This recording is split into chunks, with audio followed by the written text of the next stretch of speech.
제 손녀가 화동을 한다고 부처님 그래서 올라왔어요. 마침 화동할 사람은 한다는데 마침 했더니 부처님 오신 날 되면은 제가 무슨 모임에 가까이 하면 꼭 그 들려드리는 그 시조가 있죠. 현대 시조. 제 어른이 화봉유엽 스님이라고 아마 인터넷에 나올 겁니다. 화봉유엽. 그 어른이 심광사에 백봉 선생님이 대전 심광사에 계실 때 그 절에 와 계셨어요. 그래서 백봉 선생님보다도 연배가 또 위시고, 근데 두 분이 아주 죽이 맞으셔가지고 굉장히 가깝게 지내시고, 또 백봉 선생님도 영향을 많이 받으셨어요. 유엽 스님은 참 괴짜 스님인데 생식을 하시는데, 나 생식도 그렇게 생식하시는 분을 생전 처음 봤어요. 생식한다면서 무슨 솔가루 넣고 여러 가지 뭐 넣고 그냥 뭐 온갖 좋은 곡물 다 넣고 그게 무슨 생식이냐. 그렇게 하려면 중인부 사치스러워서 그게 무슨 생식이냐고. 그분 생식은 어떻게 하는 줄 아세요? 밀가루에다가 포도당가루 좀 치시고 물 부어가지고 수술 개가지고 그냥 떠드세요. 좀 밀가루를 물 부어서 포도당 너무 맛없다고 포도당 좀 치시고 그래가지고 그냥 그걸 떠드시고 생식이에요. 그게 그분의 생식. 그것만 그리고 도마도 한두 개 드시고 그냥 날 도마도 그냥 이렇게 그렇게 생식을 하셨어요. 아주 그게 얼굴 하고 요가도 하셨는데 백봉 선생님한테 요가를 가르쳐 준다고 요가를 하시는데 백봉 선생님은 몸이 굳어서 그러니까 아이고 나 죽는다 아이고 죽는다 넘어지시고 맨날 그랬어요. 근데 그 영향이 지금 이제 우리가 읽는 반야신경이라는 그런데 다 그 화봉유엽 스님의 영향이 있습니다. 그때 선생님이 반야신경을 우리말로 좀 번역을 해보시겠다고 하실 때 것이라든지 겉도 없고 하는 거 그 화봉유엽 스님이 한글 그렇게 아름답게 써야 된다. 그래가지고 그 주장을 하시고 가무도 없다. 이런 말은 백보 선생님 사실 좀 무식하시거든요. 아니 뭐 솔직히 무식하세요. 돌아가실 때까지 백보 선생님 반야신경 못 외우셨습니다. 제가 밑에서 그때 맨날 금강경 강송 제가 필사해드리고 그랬는데 원고 정리해드리고 그랬는데 가끔 뭐 물으셔요 저한테. 제가 아는 거 대답해 성구는 참 유식하다 뭐 맨날 비꼬시듯이 칭찬해 주시고 하는 기억이 있는데 모르셨습니다. 많이 찾으시고 모르셨는데 가무덥다라든지 뭐 이런 우리말들 그런 말은 전부 화봉유엽 스님의 어떤 시사를 통해서 반영을 하신 거예요. 그럼 많이 선생님이 그런 말들을 쓰시겠죠. 참 재밌는 동아일보 출필도 하시고 한 문인이시고 시인이시고 그래서 그분이 석가모니 탄신을 두고 지은 삼행의 시조가 있어요. 제가 어디 가서 그 시조를 알려드렸는데 아마도 지금 찾으면 나올 거예요. 그런데 찾으면 나오는 시조가 제 입을 통해서 전해져서 나오는 거예요. 아무도 몰랐어요. 그 시조를. 요즘은 출처도 밝히지 않고 화봉유엽 스님의 발가숭이라는 거 치면 인터넷에 나와요. 그런데 그게 화봉유엽 스님을 시봉도 드리고 평생 그분 작품을 다 모은 비구니 스님이 있는데 그 시조 모르더라. 내가 가르쳐 주기도 하고 그랬는데 발가숭이 치면 나올 겁니다. 근데 그게 이제 제 입을 통해서 아마 전해져서 제가 여러 군데 하다 보니까 그게 이제 전해져서 나오는가 싶은데 까마득한 옛날이라 인도라는 복받은 땅 룸비니 동산에는 하늘꽃비 내리는데 갓나신 발가숭이 나만 높다 하더라. 이게 첫 시입니다. 갓나신 발가숭이 나만 높다 하더라. 그 다음에 이 해는 그렇습니다. 나라고 하오시니 높다고 하오시니 하늘 위에 또 하늘 가. 또 하늘 가는 이제 또 하늘인가? 나라고 하오시니 발가숭이 나란 말가. 나라고 나만 높다니 나라고 하오시니 발가숭이 나란 말인가. 외칠세 가뭇없을세 물을 곳도 없어라. 외칠세 외치고 나서 가뭇없다 자취없다는 말이죠. 반야신경에 가뭇없다니까 거기 가뭇없을세 물을 곳도 없어라. 돌아가셨으니 열반하셨으니까 물을 곳도 없다. 그렇게 이행이 나갑니다. 삼행에 가면 이렇게 되죠. 물을 곳 없댔더니 곳곳마다 발가숭이 물을 곳이 없댔더니 곳곳마다 발가숭이 놀라서 돌쳐보니, 이제 시어는 돌켜보니는 돌쳐보니, 놀라서 돌쳐보니 나도 또한 밝았소. 오호라 나 날 때 한 소리로세 기억다시 새로. 이렇게 끝납니다. 그러니까 그 부처님의 천상천하 유화독존이라는 것을 참 오호라 나 날 때 한 소리로세 기억다시 새로. 그러니까 그 제가 다 기억이 좋았는데 첫 구절이 애매했어요. 근데 그렇게 지금 기억을 하는데 까마득한 옛날이라 인도라는 복받은 땅 룸빈이 그 구절이 조금 아리까리한데 아마 그렇게 나왔을 때 제가 말했을 룸빈이 동산에는 하늘꽃빛 나리는데 갓낯은 밝아순이 나만 높다 하더라. 높다고 하오시니 하늘 위에 또 하늘 가 나라고 하오시니 밝아순이 나란 말이라. 외칠새 가뭇 없을새 물을 곳도 없어라. 물을 곳 없댔더니 곳곳마다 밝아순이 놀라서 돌쳐보니 나도 또한 밝아순이 오호라 나 날 때 한 소리로세 기억다시 새로우네. 이렇게 되는 시조인데 한번 기억해 두시면 많은 시사가 됩니다. 여러분들 전부 천상천하 유화독존하고 외쳤던 기억나세요? 참 그 부처님이 그 오셨다는 건 기독교 용어로 이제 복음이라는 말을 많이 쓰는데 복음, 복된 소식이라는 말이거든요. 근데 우리가 부처님 오신 소식을 참으로 복된 복음이라고 우리가 여겨야 됩니다. 복된 소식이다. 부처님이 이 세계에 오심으로써 이 세상의 의미가 달라졌습니다.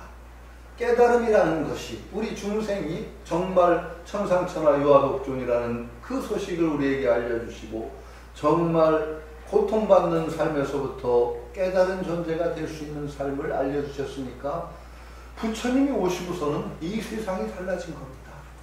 이 부처님 오신 것을 정말 우리가 기쁨, 환희로 맞아야 됩니다. 부처님이 오신 것이 얼마나 기쁜 일인가. 내가 부처님을 만나지 않았다면, 부처님의 말씀을 전해 듣지 않았으면 내 삶이 어땠을 것인가.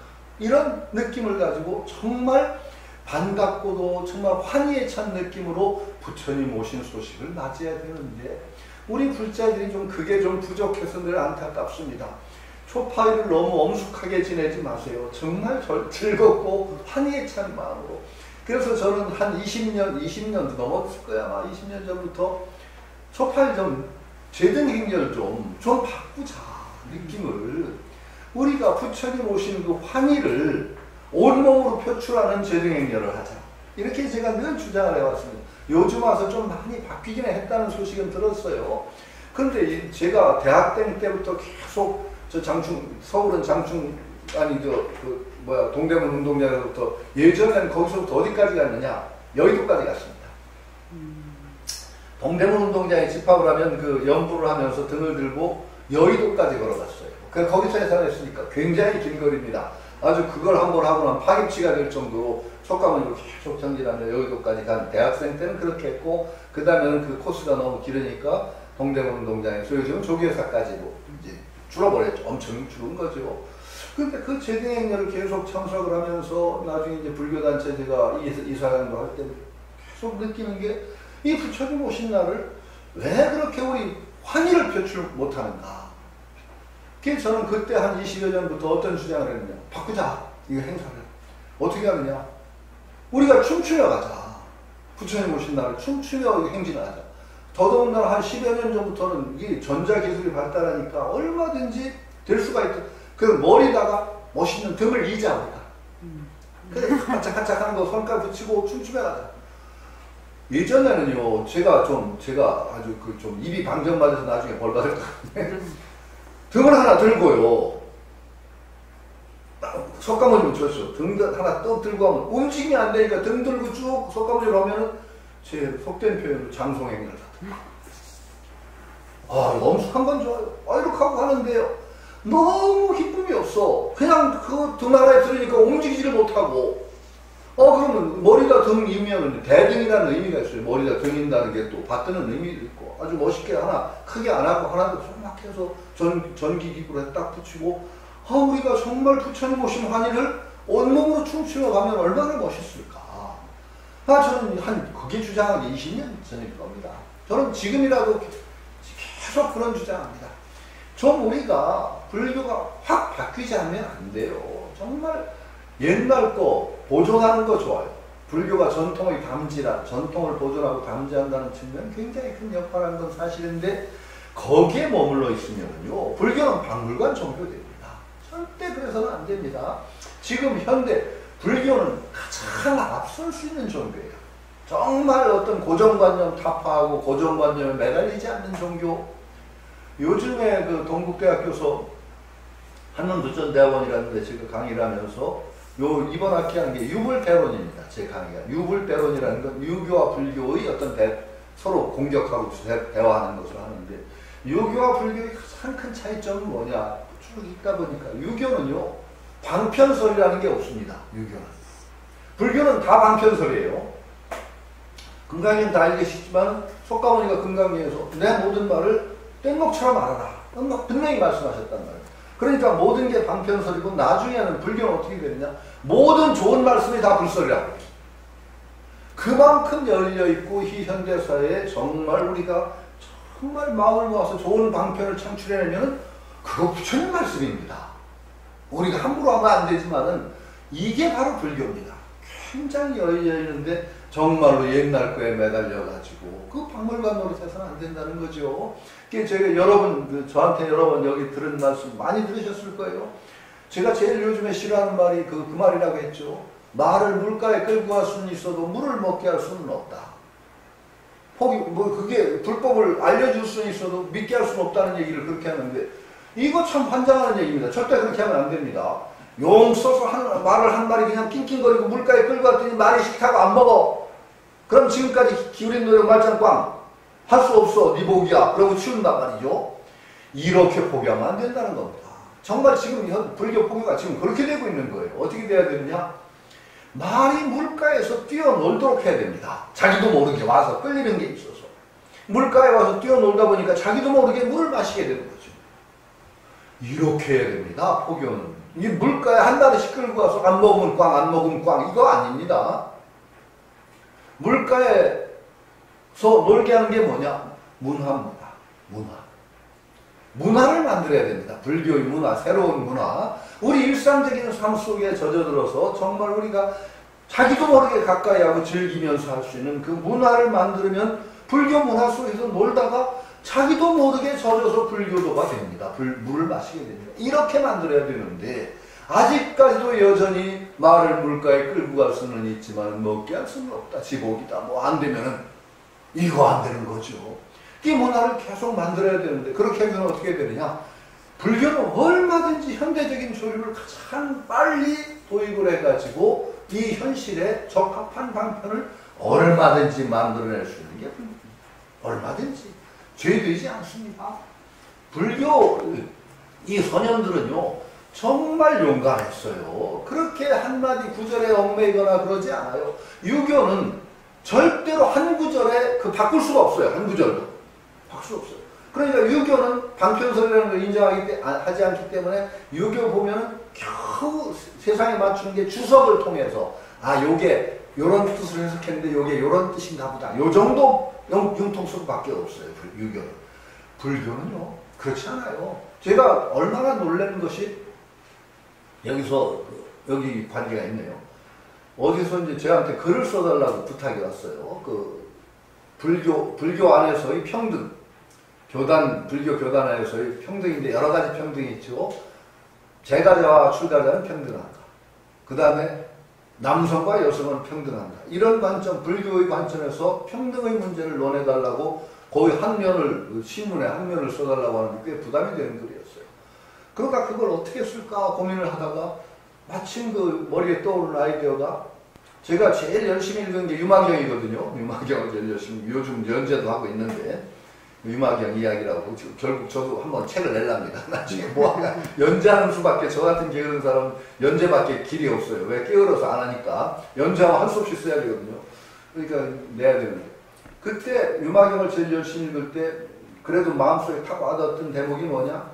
유마거사가 그렇게 과감하죠.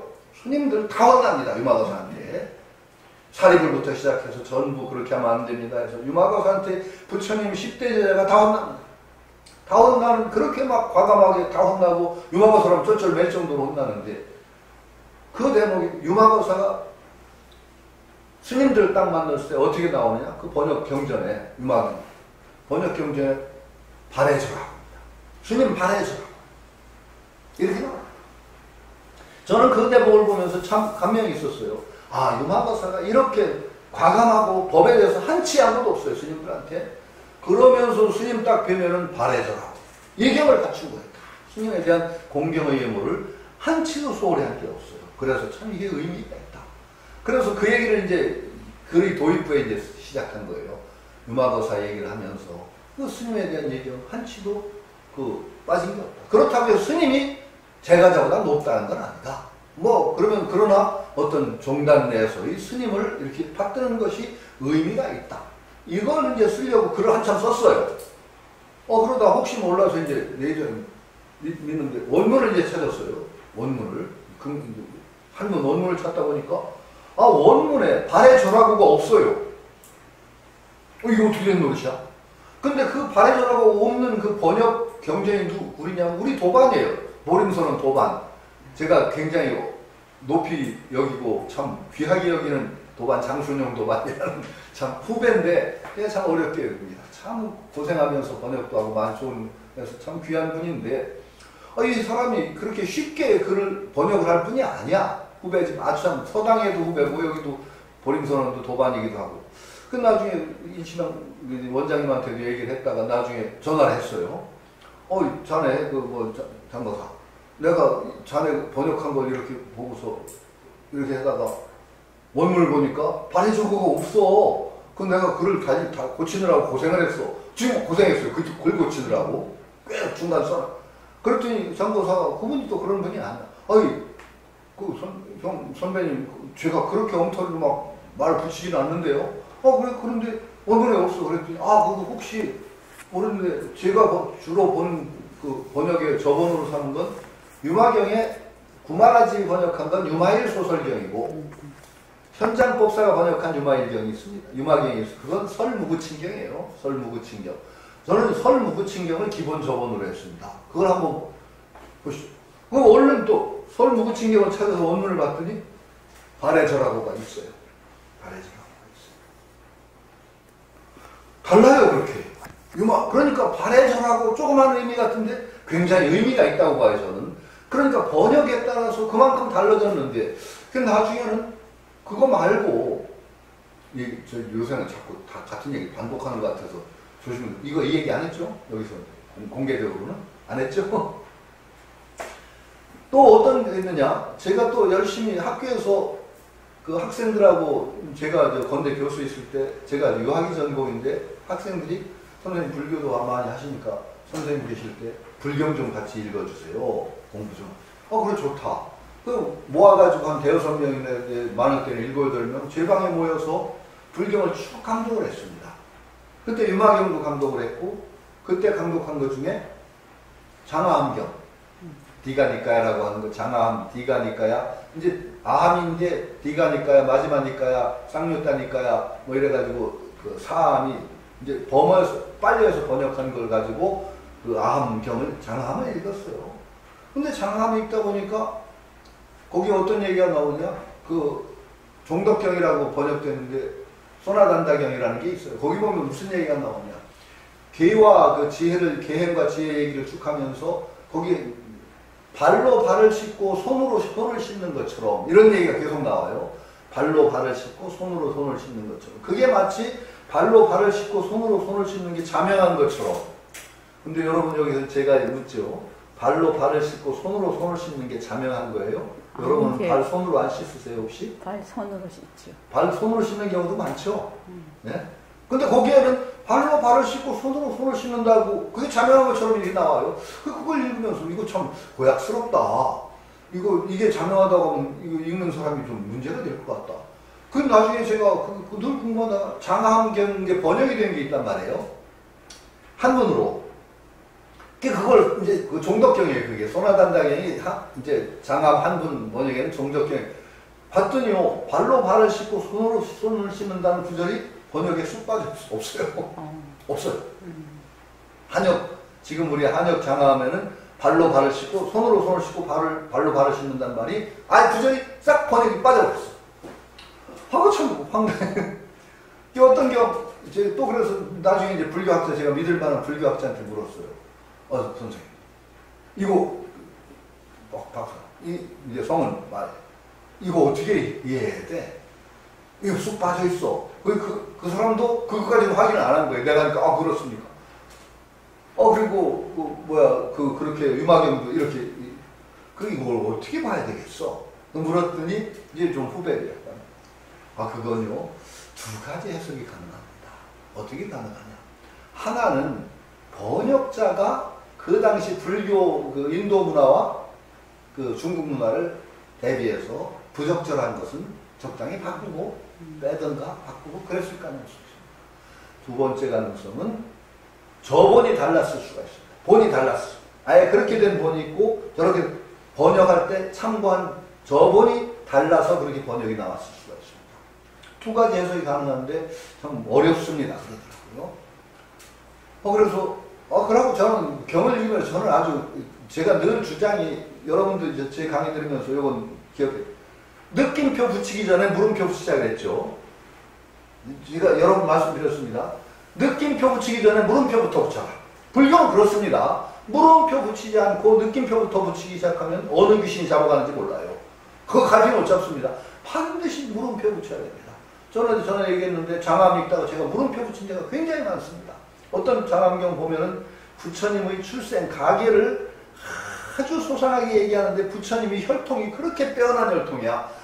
아주 옛날 무슨 어떤 발언보다 혈통이 아주 고귀한 혈통을 내려와서 부처님 그걸 엄청나게 강조해서 내가 그것도 불교학자한테 이거 도대체 왜 불교에 이런 얘기 이렇게 열심히 나와야 돼? 부처님이 이제 혈통 가지고 당신 자랑한 적 있어?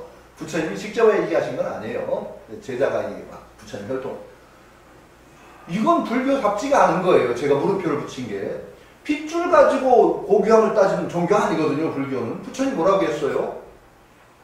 불은 모든 섭될 것 섭해서 일어난다. 그렇게 얘기하시고 어떻게 행위하느냐가 그 사람의 고귀함을 결정하지 혈통이 고귀함을 결정한다고 부처님 얘기하신 분이 아닌데 그런 부처님의 가르침을 전하는 경전에 왜 이렇게 부처님 혈통을 강조하는 거야?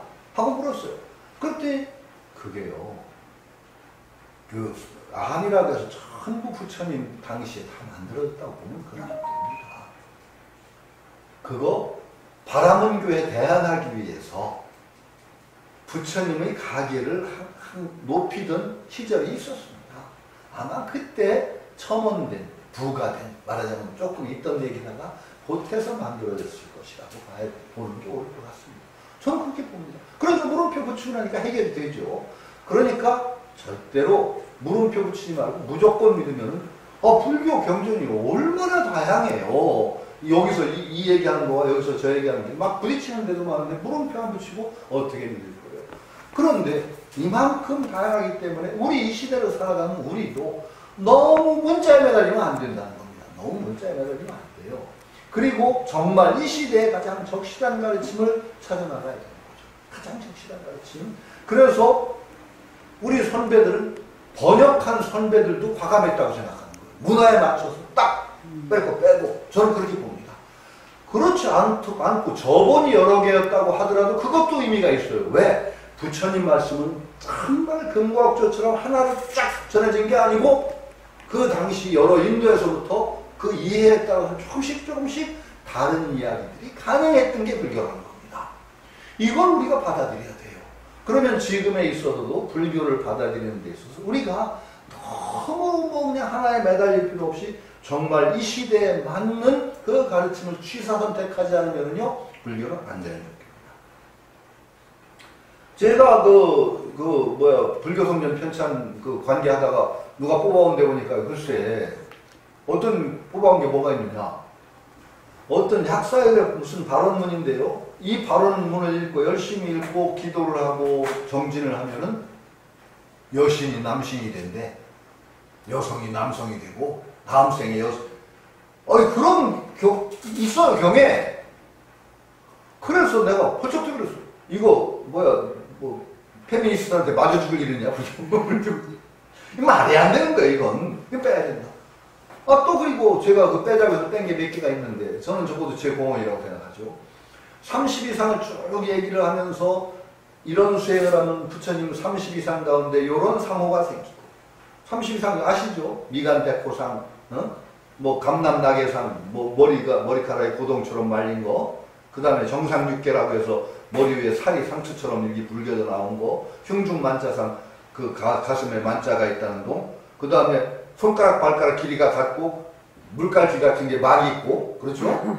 그 다음에 손바닥 발바닥에 바퀴무늬가 있고 천폭의 바퀴무늬가 있고, 그거를 또 누가 뽑아왔어요. 그걸 새로 편찬한 불교 성전에 심는다고. 그래서 제가 스님들 하시는데 제가 좀 입이 좀 걸다고 했죠. 좀 겁니다. 스님들 여러시는데 한마디로 뭐라고 한 줄 아세요? 30 이상을 다 모으면 뭐가 되는지 아세요? 제가 저 하나인가 둘밖에 없었어요. 스님들이. 그랬더니 스님들이 한마디도 안 하시고 괴물이 됩니다. 괴물이 나옵니다. 괴물 나옵니다. 30 이상 모아보세요. 괴물 나옵니다. 부처님이 혀가 어떻다고요? 부처님이 혀는 장광설이라고 그래요. 부처님이 혀를 위로 뽑으면 얼굴을 다 덮을 수 있답니다. 부처님이 혀를 쫙 보시면 얼굴을 다 덮는데요. 그렇죠? 정상육계 살상투, 이거 불상에도 나타나고 있는데 살상투. 그거요, 불교 미술사를 쭉 배우다 보면요, 상투가 아니에요. 살이 아니에요.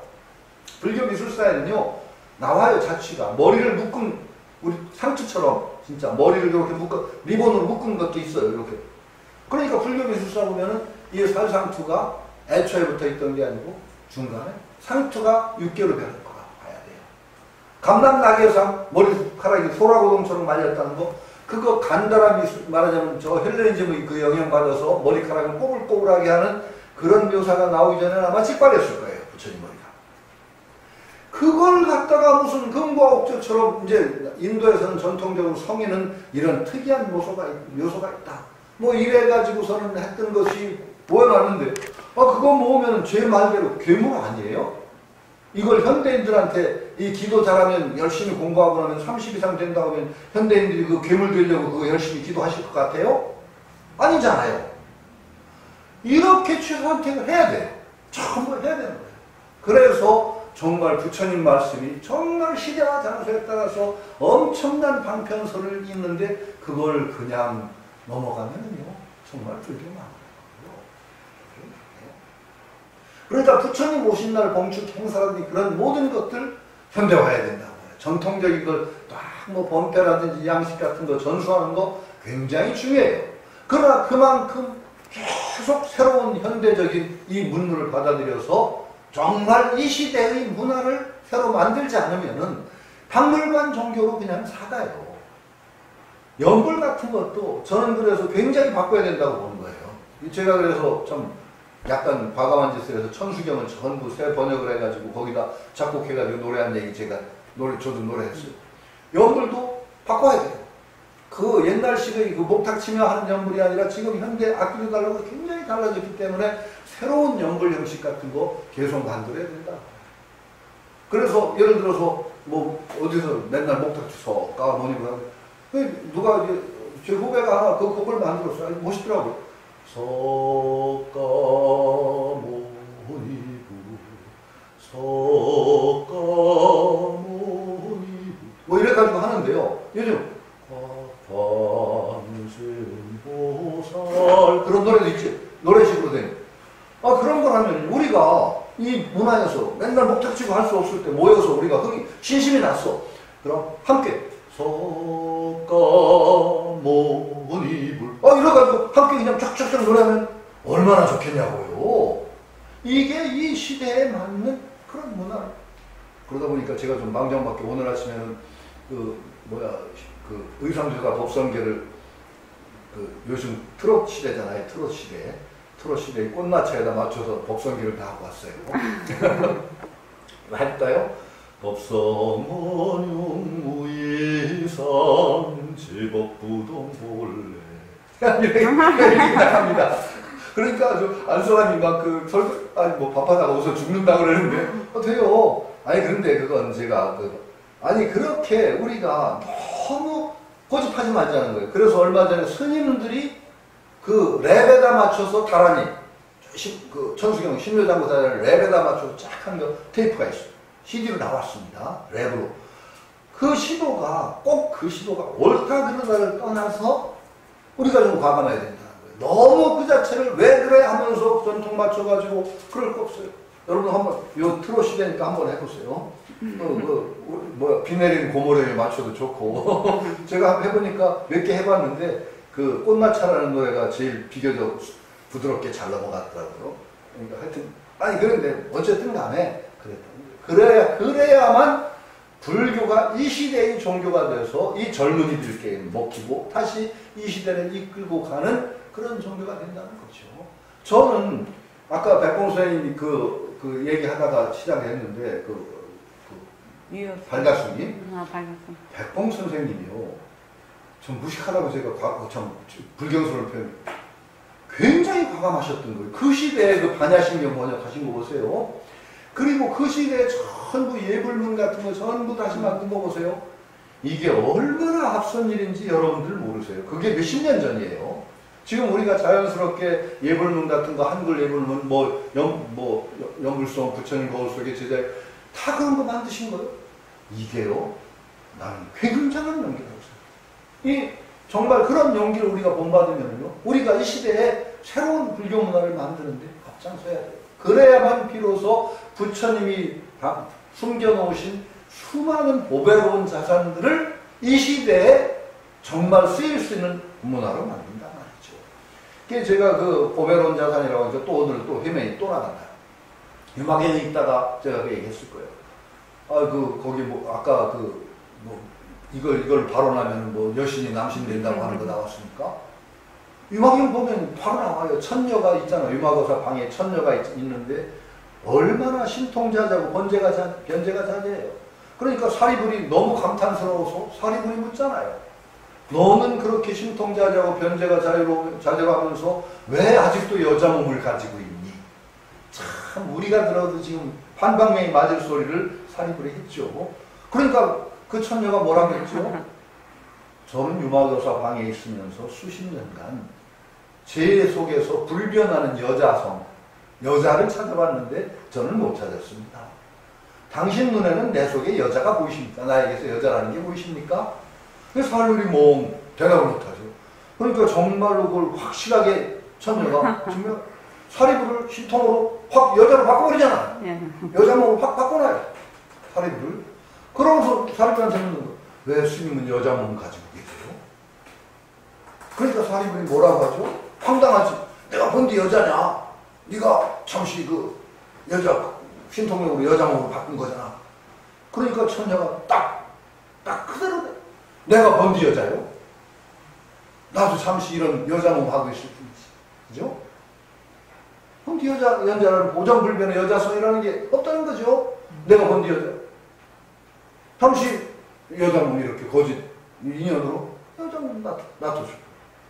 그 대목이 나오니까 정말 여학생 하나가 너무너무 놀래가지고 대학원 여학생 했던 것 같아요. 너무너무 놀래. 선생님 이게 언제적 얘기예요? 한 1500년은 넘었을 거다. 그러니까 여학생이 선생님 이건 남녀 성평등 사회에 있어서는 핵폭탄급의 발언입니다. 핵폭탄이래요. 핵폭탄. 이런 얘기가 1500년에 나왔다는 거는요. 핵폭탄이래요. 그 제가 백범님한테 좀 배워 선사기질이 좀 있잖아요. 탁 한마디로 때려줘. 핵폭탄이 뭐하나? 불발탄이니? 맞잖아요. 불발탄 됐잖아요. 부처님 경전 속에는 그렇게 많은 핵폭탄급의 정말 이 시대를 바꾸고 우리 삶을 바꿀 수 있는 핵폭탄급의 보배스러운 얘기가 있단 말이죠. 그거 우리가 다 사장시키고 있잖아요. 불발탄으로 만들었잖아요. 부끄러워해야죠. 부끄러워하는데 가장 중요한 게 열린 눈, 물음표 찍고 정말 이 시대에 이게 어떤 의미인가 찾아보고 이 시대에서는 이걸 어떻게 펼쳐야 되는가를 고민하는 그 눈 없으면은 계속 불발탄은 계속 만들어 나가는 부끄러운 모습을 보일 거란 말이죠. 그게 정말 부처님 오신 날 우리가 정말 배워갔어야 됩니다. 부처님 오신 이 세계의 의미, 부처님이 오셨길래 이 세계가 이렇게 변했는데 우리가 정말 그 값을 제대로 못 치르고 있는가 반성하면서 그리고 부처님을 만났기에 내가 정말 이만큼 산다는 그 감사를 환희로 표현하는, 정말 그 환희로 표현하는 그런 날이 됐으면 좋겠어요. 저는 정말로 당부입니다. 저도 그러면 저는 어떻게 저는 늘 감사드리는 게, 제가 참 사람이 좀 못나고 성질도 더럽고 그런데 부처님 가르침 만나서 그래도 이 정도 산다고 저는 그렇게 감사를 드립니다. 이게 사실은 제가 부끄러운 얘기면서도 여러분한테도 제가 한 몇십 년 절에 안 나갔다고 했잖아요. 정말 절에 안 나갔어요. 몇십 년을. 부끄러워서. 잘못하면 여기 백공선생님 말씀은 굉장히 상승법문이에요. 그 상승법문 귀에만 자꾸 들어서 귀를 버려요, 우선. 잘못하면 귀 버려요. 여러분, 딴 데 가서 딴 얘기 들으면 잘 이제 싱거워요. 선생님, 백공선생님 귀를 버려. 그러고 그냥 높은 얘기하면 이제 또 머리까지 버려. 그래가지고요. 잘못하면은요, 이게 겉멋만 들어서 이 관념, 날르는 글자예요. 제가 그 모습이 부끄러워서 몇십 년 절에 간다. 그런 부끄러운 일을 겪지 마시고 정말 이 삶 속에 나를 변화시키는 그 부처님 말씀으로 하는 그런 계기가 됐으면 하는 바람으로 오늘 좀 헤매지 또 전 시간도 길었는데 요번에 길었어요. 이제 조금 더 나가야지 진도를. 그런데 유마경 번역 독송하실 때 어떤 책으로 하셨습니까? 저는 우리 장순영 거사가 그게 무슨 문사가 아니고 무슨 사더라? 운주사? 운주사 아니고 무슨 장순영 거사가 번역한 유마경이 있어요. 예, 그 침은 나오겠지요. 예? 침은 나오겠지요. 예, 장순영이 번역자고, 그래도 장순영 거사가 아주 그래도 우리말로 쉽게 잘 풀어졌어요. 그래서 저는 가끔 필요하면 원전을 참조하고, 쭉 그걸로 해서, 제가 불교 법인 할 때 회원들하고 성서부까지 쭉 독송을 쭉 읽어나가고, 토론하고 해서 그게 한 3번을 했고, 또 제 제자들하고 한 번 했는데, 저는 평생에 유마경을 만난 게 참 제 또 복이라고 생각을 해요. 그렇게 저는 가장 큰 영향을 끼쳐준 게 유마경입니다. 왜냐하면 딴 경전들은 다 대승법문이고 굉장히 좋은데, 유마경은 어떤 점에서 다르냐? 가차 없어요. 유마경은 가차 없습니다. 어떻게 가차 없느냐? 그게 유마경의 성격이 어떤 경전이냐면은 방등부라 그래가지고 소승을 내려치면서 대승의 특징을 가장 확실하게 드러내는 계통의 경전이 방등부 경전입니다. 유마경이야말로 그 점에서 가장 확실합니다. 적당히 넘어가는 게 없습니다. 유마경. 얼마나 무서운지 몰라요. 예를 들어서 법화경이라는 나중 대승경전은 어떻게 되느냐? 성문, 연각, 보살, 삼승이 있어도 부처님이 다 차별하지 않고 성문승, 연각승, 보살승을 다 부처님 법으로 인도한다. 회삼귀일이라고 그래요. 그걸. 3을 모아서 하나로 돌아간다. 성문, 연각, 보살이라고 그러죠. 보살을 3을 모아서 귀일, 불승, 일불승으로 끌고 간다는 거. 부처님 방편으로 성문승, 연각승, 보살승을 설했지만 그 방편을 넘어서 결국 들어오고 나면 전부 일불승으로 들어간다. 그게 화택의 비유죠. 불이 났어. 장자가 여행 갔다 오니까 불이 났는데 그 화택 속에서 가족들이 전부 막 놀이에 빠져 나올 줄을 몰라. 근데 거기 막 얘기를 합니다. 처음에는 여기 사슴수레가 있다. 온갖 제일 진귀한 게 많으니까 나와라 그러니까 몇이 나왔어. 안 나와. 그 다음에 좀 더 좋은 수레. 조금 더 좋은 수레. 그러니까 나중에 다 나오니까 그럼 자기 다 식솔들인데 너는 처음에 사슴수레 얘기할 때 나왔지. 그러면 사슴수레로 나눠보내고 이게 아니라는 거예요. 다 나오고 나면 모조리 큰 배구인가요? 흰소수레가 여기다 싣고 함께 간다. 그게 회삼귀일이에요. 성문, 연각, 보살을 전부 결국 방편으로 끌지만은 전부 일불수로 간다. 이렇게 돼요. 그래서 소승까지도 전부 아우릅니다. 쭉 아울러서 쭉 데려가는 게 나중에 대승경전이 전부 그래서 방편. 유마경은 어때요? 달라요. 얼마나 무서운지 아세요? 이건 좋은 점이기도 하고 나쁜 점일 수 있는데, 유마경에는요, 소승 아라는요, 썩은 종자라고 합니다. 썩은 종자다. 부처되는 종자를 썩혀버렸다. 걔야 그 10대 제자 사리불이 울고 그러는 내용이다. 우리는 왜 썩은 종자가 되는가? 자, 왜 이렇게 무섭게 나오느냐? 이게 대승의 특징을 가장 두드러지게 드러내는 경전이기 때문에 그래요. 거기는 물론 융화경은요 10대 제자가 못난 게 아니고 그 배역이 대승을 드러내는 못난 역할을 하기로 나온 거예요. 넌 그렇게 읽어요. 그러나 그렇게 쳐요. 썩은 종자라는 부처 못해. 썩은 종자라는 게 그런 의미가 없느냐? 의미가 있어요. 왜 그러냐? 썩은 종자가 돼 잘못하면. 자, 이제 여러분 여기서 이제 좀 헤매니까 다 소중한 얘기들이에요. 자, 어떻게 공부를 하든 결국 깨닫기만 하면 다 마찬가지다. 그렇게 생각하세요? 굉장히 위험한 생각입니다. 뭐 어떻게 하면 어때? 깨닫기만 하면 되지. 자, 그러면 공부하는 과정에 자비심은 하나도 안 일으키고 중생생각 하나도 안 하고 열심히 해서 뭔가 한 구멍 뚫어서 깨달으면 된다. 그러면 된다. 부처랑 똑같은 결과가 나옵니까? 그렇게 믿는다면요, 그건 원인이 없던 게 결과에 생긴다는 얘기가 돼요. 수행 과정에 자비와 이런 것이 담기지 않고 원력이 없는데 결과에 자비가 나와요? 이건 인과법이 무시되는 겁니다. 불교 인과법 무시 안 됩니다. 그렇게 수행하면요, 그런 과보밖에 안 나옵니다. 수행 과정 자체가 굉장히 중요합니다. 어떤 마음으로 수행을 하느냐? 이것이 수행의 과를 결정합니다. 아라함으로 돌아오지 않는다. 수행했다. 그럼 돌아오지 않는 걸로 끝납니다. 그게 썩은 종자라는 겁니다. 썩은 종자. 부처 안 된다는 겁니다. 잘못하면은 보살 안 되고. 무서운 거예요. 왜 무서우냐? 물론 영원히 구제불능이라는 건 불교에는 없습니다. 예를 들어 왜 그러냐? 아라한이 더 부처되기 힘든 경우가 있어요. 조그만 어디를 가는데 저게 최고봉인 줄 알고 열심히 올라갔어. 올라가고 보니까 그게 최고봉이 아니야. 저기 아득한 또 최고봉이 또 있어. 근데 거기에 그걸 최고봉이라고 올라왔던 사람들은 되게 어떤 줄 아세요? 내려오기가 싫어. 거기 언제 내려와서 다시 올라가? 그러니까 최고봉 위에 올라앉아서 거기서 왕노릇 하고 싶어져요. 큰 소리 빵빵 치면서. 그러면요, 평생 높은 동원에 못 올라갑니다. 수행을 잘못하잖아요. 뭔가 이게 최고다라고 수행을 해나가잖아요. 거기서 조금만 과보 얻잖아요. 거기서 왕노릇 하고 싶어요. 그래서 선생님 교송에 대승의 범부가 될지언정 소승의 성과를 탐하지 말라라는 얘기가 왜 나왔어요? 소승의 성과를 탐하면은요, 저게 최고봉인 줄 알고 열심히 올라갔더니 최고봉 아니거든? 거기 눌러앉아요. 많은 사람들이 눌러앉습니다. 그게 불교계에서 제법 방귀깨나 낀다는 사람들이 되게 그렇게 눌러앉은 사람들이 저는 상당히 많다고. 절대 그러지 마세요.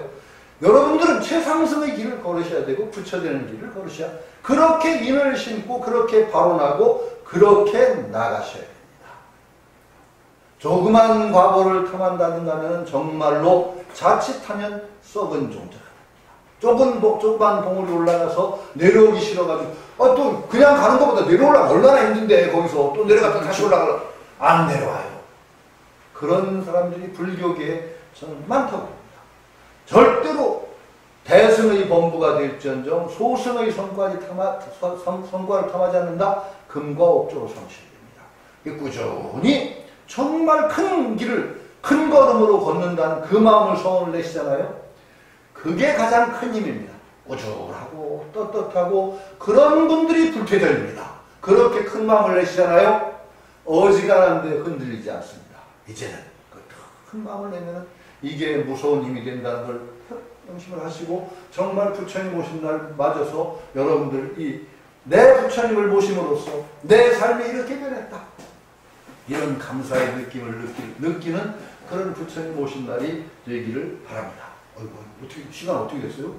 50. 예?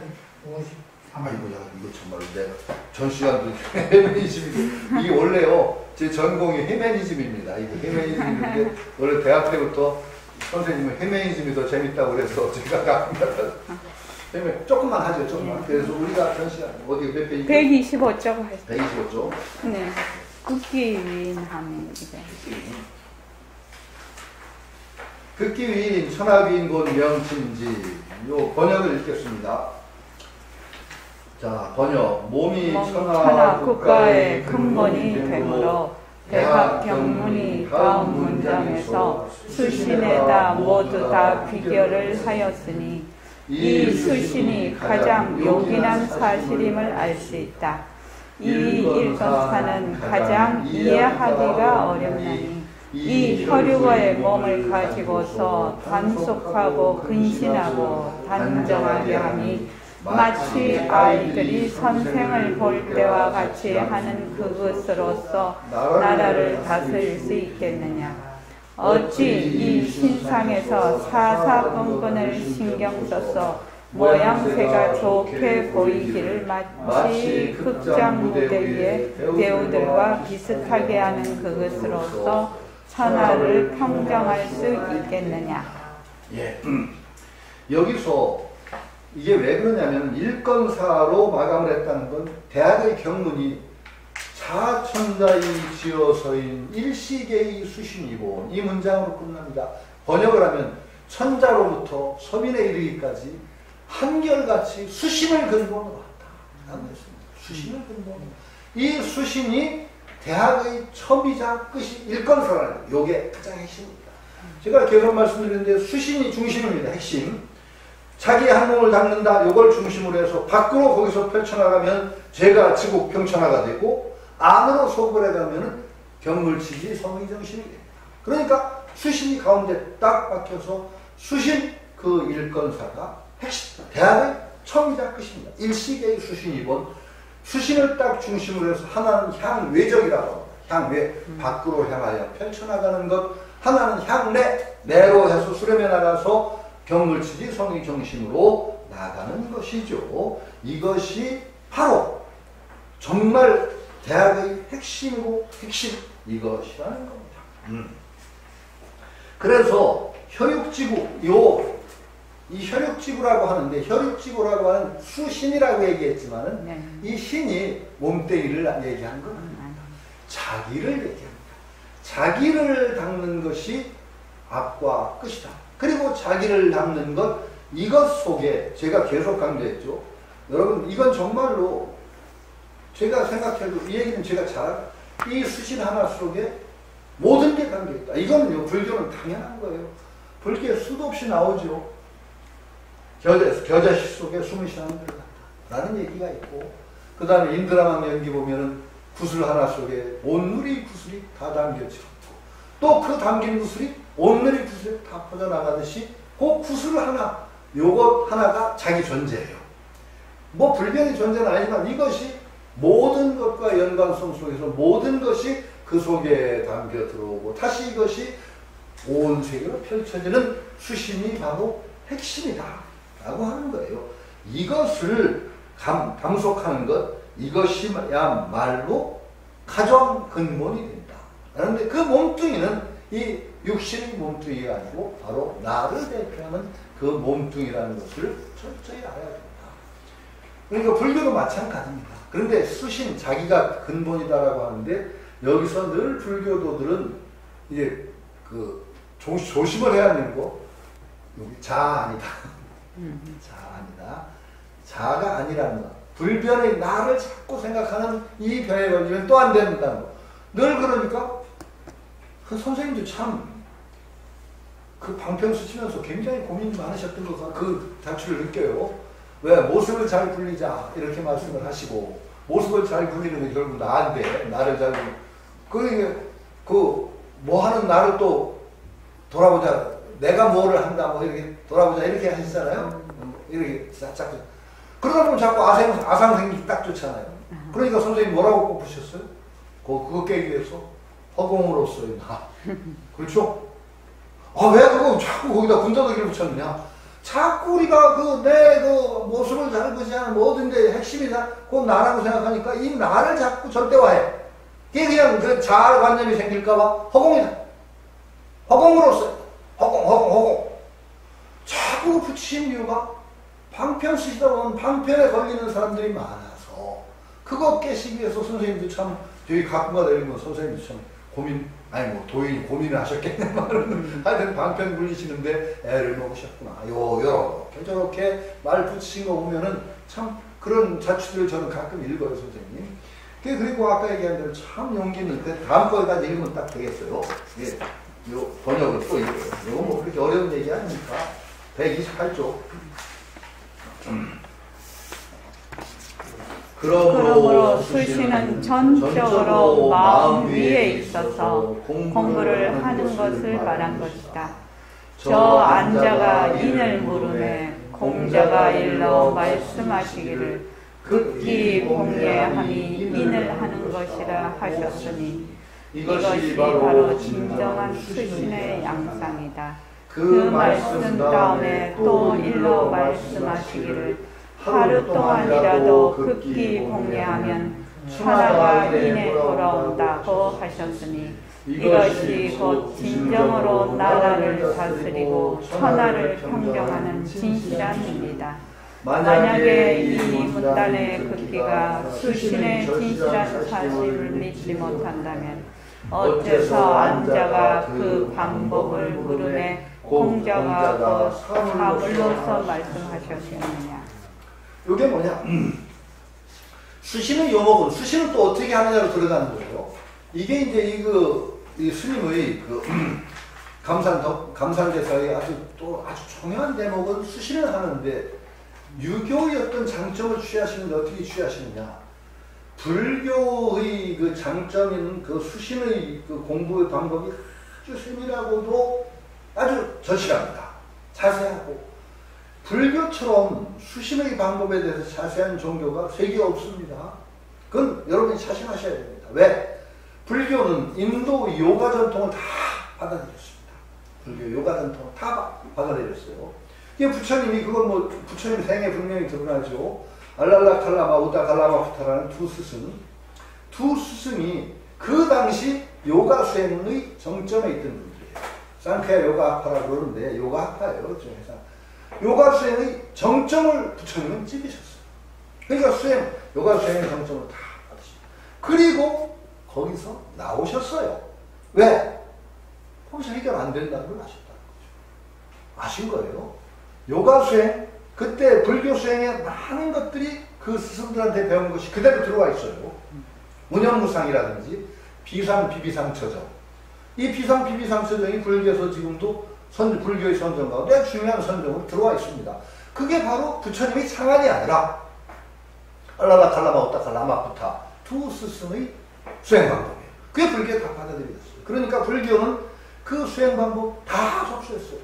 그리고 그 후에 다시 부처님은 새 걸음을 뛰셨어요. 그걸 안 되는 거니까. 뭐예요?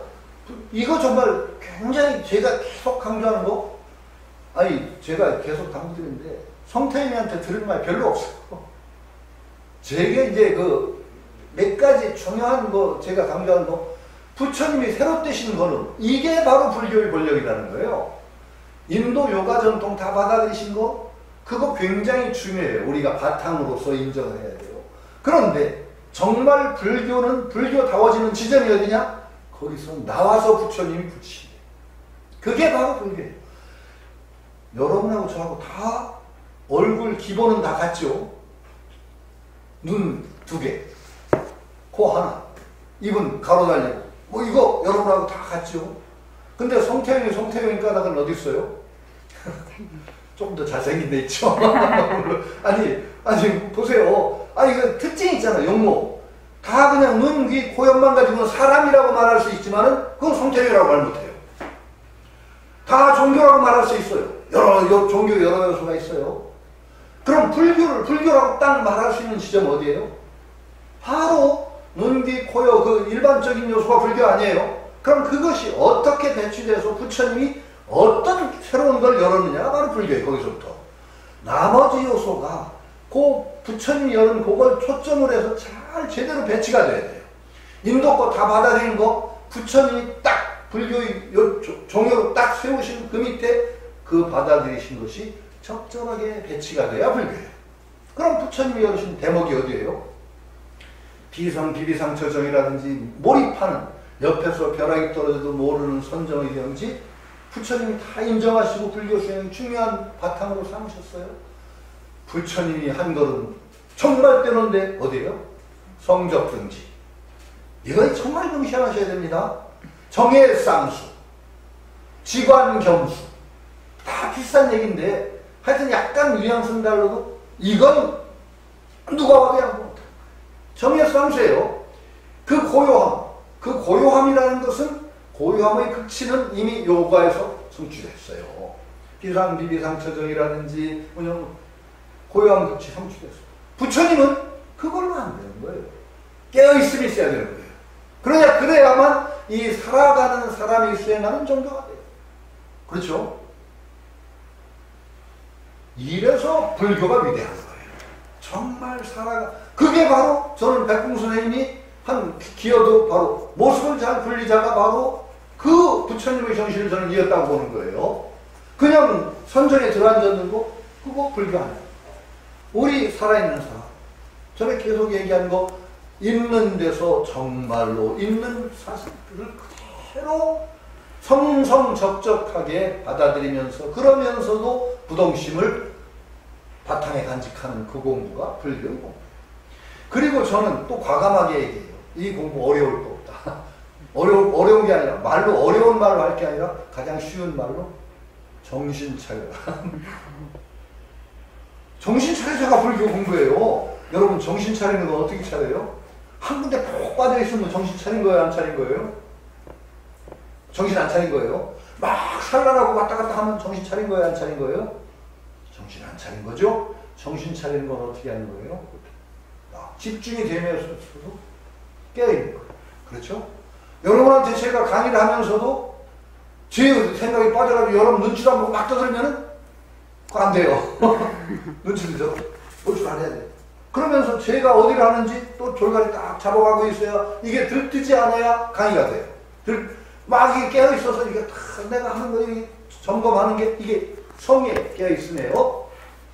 제가 가끔 헤매즘 때문에 가끔 어디 잘못 들어간 경우 많은데, 하여튼 그렇다고 용을 쓰고 있는 거예요. 그래. 성이고, 그 다음에 제가 안정된 마음의 기조를 딱 가지고 있어야만 강의가 진행돼요.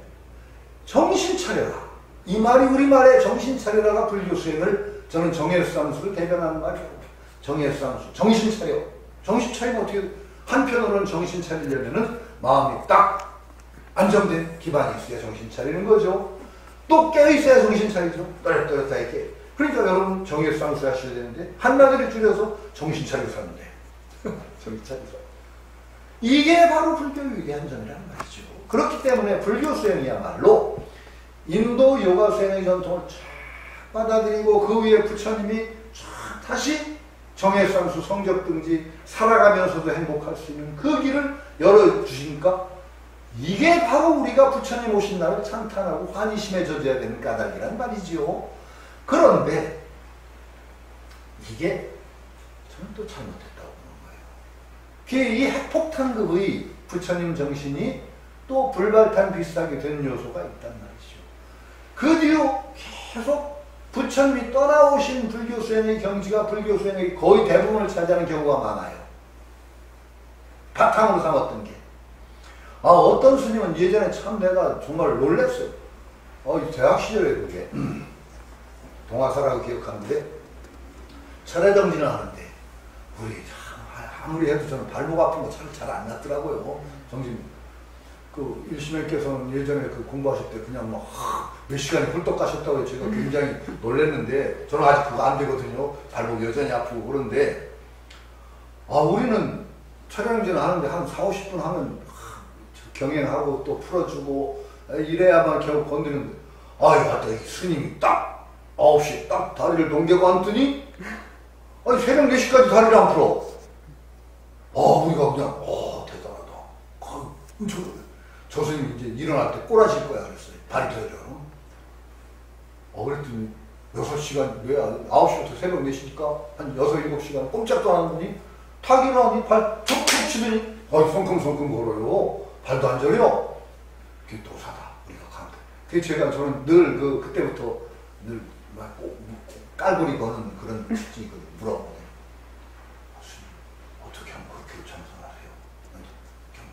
그때 예수님이 뭐라고 하냐죠. 그때 그 말 뭐 한참 하시더니 몰입하다 보면 내 몸을 잃어가지고 어떤 때는 몸차전으로 고생할 때도 있대. 그 말 딱 듣는 순간에 예수님 수행 잘못했다. 그건 수행 잘못한 거죠. 성적 등지인데 어떻게 몸을 못 찾아. 이거 수행 아닙니다. 불교 수행 아닙니다. 몸 못 찾는 수행? 그거 수행. 백봉선생님 실수 한 대 두드려 맞았어. 한 방에 맞았어. 떨렸던 거예요. 불교 수행은. 절대 그렇게 수행 안 해요. 그 스님 수행은 뭔가 외도선으로 들어간 거라고요. 잘못 들어간 거예요. 그 위험해요. 굉장히 그런 수행 많아요. 그래서 저는 이미 백봉선생님의 수행을 받았기 때문에 딱 이 지경 이 수행 아니다. 이게 잘못됐다. 그런 거 아닙니다. 그러니까 그런데 그렇게 잘못되다 보면 이 불교 수행 방편이 그렇게 뛰어난데 자칫하면 어떻게 되느냐? 그 수행의 관념으로 들어가서 수행의 세계 속에서 허우적거리는 중생들이 많이 나와요. 수행병자들이 나옵니다. 수행병자들은 참 골치 아픕니다.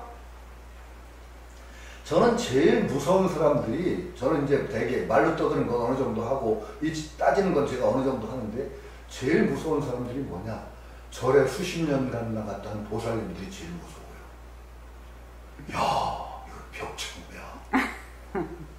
말을 해도 안 통해. 나보다 삼선하면 10배는 더 잘할 것 같아. 확고하게 신념이 박혔는데 도대체 실천으로 한 걸음도 안 나오려고 하는데 수행의 거기에 들어가면 우주야 하나가 우주를 건설하고 있어. 야, 무서워요. 이거요. 저는 한마디로 뭐라고 하는 줄 알아요? 수행병이다. 수행병이다. 뭐하러 수행하는데요? 수행병 걸리려고? 그렇지 않아요. 수행은 다시 일상적인 삶 속에서 나와요. 삶을 통해서. 그게 지금 이 스님이 아주 굉장히 구름장난이 쫙 하시면서도 수신의 요목을 딱 어디로 돌렸냐? 안현무님, 논어에 나오는 거예요. 안현이 공자에게 인에 대해서 물었습니다. 그러니까 공자가 뭐라고 대답하셨느냐? 극기복리, 지금 얘기하는 거, 극기복리 위인, 자기를 극복하고 인으로 돌아가는 것이, 아니, 복리로 돌아가는 것이 인이 된다. 인을 수행하는, 인을 닦는 것이다. 일일 극기복리, 하루 동안 극기복리라면 천하귀인, 천하가 인으로 돌아가느니라. 그러니까 안현이 다시 묻습니다. 해수불, 청문기목, 그 자세한 조목을 묻겠습니다. 선생님이 큰 대종을 얘기해 주셨는데 그 자세한 조목은 무엇입니까? 그러니까 공자가 다시 말해 줍니다. 비례물시, 비례물청, 비례물동, 비례물원. 얘가 아니면 보지 말고, 얘가 아니면 듣지 말고, 얘가 아니면 움직이지도 말고, 얘가 아니면 말하지도 말아라. 다시 아내가 거기에 대해서 대답합니다. 해수불민 종사서. 제가 비록 영민하지 못합니다마는 선생님 말씀을 그 따라서 공부를 해나가겠습니다. 이게 논어에 나옵니다. 안현편이라는데 이거 전체입니다. 안현문인 자활 극기복리 일일 극기복리의 천하귀인은 그러니까 안현이 청문기목왈 비례물시 비례물청 비례물동 해수 안현을 해수불민 청사사의 제가 비록 영민치 못하지만 선생님 가르치심을 따라서 하겠습니다.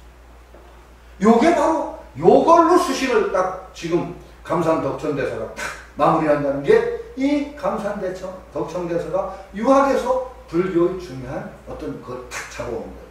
잘못하면 수행병걸이거든요. 그런데 바로 이 감산덕천대사는 그 수행병을 딱 벗어나는 그 실마리 어디서 찾아내느냐? 안현문의 대목에 결국 어디로 나가냐? 시청언동 비례물시 비례물청 비례물동 비례물 사물이라고 그래요. 그걸 물언이라 말물자가 들어가니까 사물이라고 네 가지 하지 말라는 이걸로 수신의 용어를 딱 잡아내는 거예요. 그러니까 가장 구체적인 우리 일상적인 삶에 대해서 수행의 위치를 딱 잡아내요. 인과 인의 공부와 일치를 시키면서 바로 그 수행이 어디로 들어가느냐? 거공의 구름 잡는 얘기가 아니다. 우리 일상적인 삶 속에서 비례물청, 시청 언동의 올바른 법도를 지켜나가는 것, 이것이 바로 수행의 유체이라, 수신의 유체이라, 이렇게 딱 잡아 들어간다는 게 바로 이 감산대 덕청대사의 아주 총명한 대목이에요. 유학과 불교가 딱 만나는 대목에서 불교가 덕을 봐야 돼. 그냥 뭐 유교에 대해서 적당히 불교라고 그냥 부름잡는 얘기 통통 해주고 끝나는 게 아니에요. 유교에서 우리가 취할 게 있다. 뭐냐? 우리 수행이들은 어디로 돌아가느냐? 이걸 딱 잡아내는 게 이 감산대 덕청대사의 저는 아주 뛰어난 점이라고. 제가 얘기했죠. 대학과 유교가 만나면서 대학과 불교가 만나면서 굉장히 저는 대학에 유교에 출전이 있다. 그 단계를 어떻게 해서 해결하느냐 하는 문제를 저는 전 시간에 제가 어느 정도 제 나름대로 해결을 봤다고 봐요. 그러니까 수신이라는 거 하나 속에 세상 시국평천하가 다 녹아 들어와 있다. 그리고 한편으로 향내적 수신 하나 속에 온 우주 일이 내가 나라 다스리는 일이 내 몸 다스리는 일과 둘이 아니다. 이것이 다 녹아 들어 있다는 식으로 해석하면 유교 경전의 해석에도 상당히 활구를 줄 수가 있고, 또 반면으로 불교는 굉장히 부름잡는 얘기에 나갈 가능성이 많다. 육을 대론을 하다 보니까요, 불교가 주로 비판하는 게 뭔 줄 아세요? 도대체 불교는 인륜도 없고 도대체 뭐 맨날 구름잡고 뜬구름 잡는 소리 하는 이게 도대체 뭐냐? 이게 맨날 주제 맞는 거야. 이걸 벗어날 수 있는 대목을 바로 여기서 딱 잡아내는 거예요. 불교 그러면 안 된다. 그건 사실 육을 대론하다 보니까 그 유자들이, 유생들이, 그 선비들이 불교 치는 거 어떤데 황당하지도 않아요. 그냥 불교도 모르면서 막 갖다 붙여 그냥 짜증나 어떤데. 그런데 짜증이 나면서도 이제 그 같이 여러 대학원생들이 있는데 막 그 스님들도 스님만 스님들. 이게 그 유다가 이렇게 불교도 모르면서 이렇게 엉터리 비판하는 걸 뭐 우리가 태겨 들을 필요가 있겠냐 이런 가능성이 있어요. 근데 저는 그때 과감하게 얘기합니다. 그렇지 않습니다. 불교가 유교가 이렇게 불교를 비판할 때는 불교가 그런 모습을 보인 점이 있다는 걸 인정해야 됩니다. 인정해야 됩니다. 당연히 인정해야 돼요. 불교가 우리 안 그렇다고 그냥 말만 해서는 안 돼. 사실은 불교가 수세기를, 천년을 갖다가 유교한테 두드려 맞을 짓을 해왔다는 걸 인정해야 되는 거예요. 자꾸 그렇게 불교도 모르면서 불교 비판한다 이렇게 얘기하지 말라는 거예요. 그리고 그것은 불교가 유교한테 두드려 맞을 짓을 한 것은 부처님 탓이 아니고 불자들의 탓이라는 거예요. 부처님이 그렇게 정말 핵폭탄급의 소중한 얘기들을 경전국과 설해주셨는데 그걸 전부 불발탄으로 만드는 불자들의 잘못이다. 바로 그 불자들의 잘못을 해소할 수 있는 측면이 이 대학경을 이 감산덕청심이 읽으면서 그것을 잡아내는 거야. 사물이다. 우리 결국 무엇이냐? 시천언동, 이것을 법도에 맞게 하는 것, 이것에 마음 쓰는 것이 바로 수행이다. 수신이다. 요거요, 바로 돌이켜보세요. 원리선생 공부는 모습 잘 굴리는 거예요. 잘 보고, 잘 말하고, 그렇죠? 잘 듣고, 잘 움직이고, 모습 잘 굴리는 거. 이것으로 돌아간다는 거예요. 그러니까 구름 잡는, 뜬구름 잡는 얘기에서부터 바로 우리 일상적인 삶으로 딱 연결되는 지점을 대학에서 지금 감산덕청 스님이 잡아내시고, 그것을 안현문인 가장 인을 물은 대목 가운데 가장 공작해서 소박한 원칙을 주신 거예요. 사물이라는 게. 네?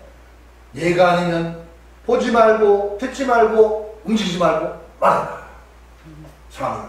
이것이 바로 수신의 여체다 라고 하심으로써 불교 수행이 잘못될 수 있는 지점, 이것을 유교 경전에 딱 잡아내서 이것이 바로 수신의 처음이다.